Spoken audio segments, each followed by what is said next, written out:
So let me give you a little bit of a head start here. Let's first start with the theorem itself, which says if a chord and another chord intersect, and not necessarily at the center, the angle that we call an internal angle, the angle that's formed in here and its vertical angle over here, which of course are equal, can be found by taking the arc angle here and the arc angle here.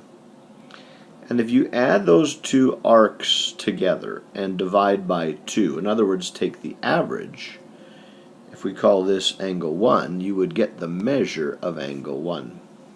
So it's a very cool little relationship. Basically, if you take the average of the arcs, you get that internal angle.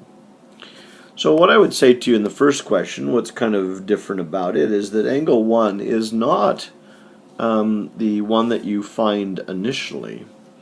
You can find this little angle here, x, because you have one arc, the other arc, and if you add them together and divide by 2, you get x. That isn't what you want. But x and 1 sit on a line together. They're a linear pair together. I think you can get it from there. Now in the second question, what's unique about it is that what's known is one of the arcs, the angle, and a missing arc. So if you think about this, you can just use the same relationship that says the one arc angle value plus the measure of arc 1 divided by 2 equals 116.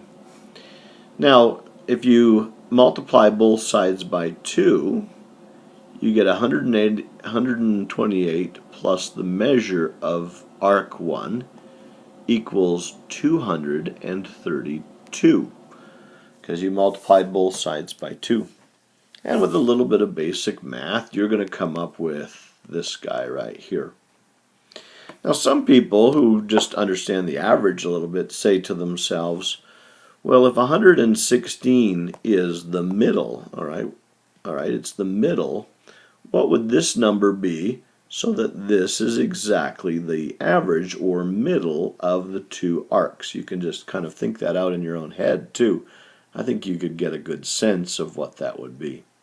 So, good luck with them.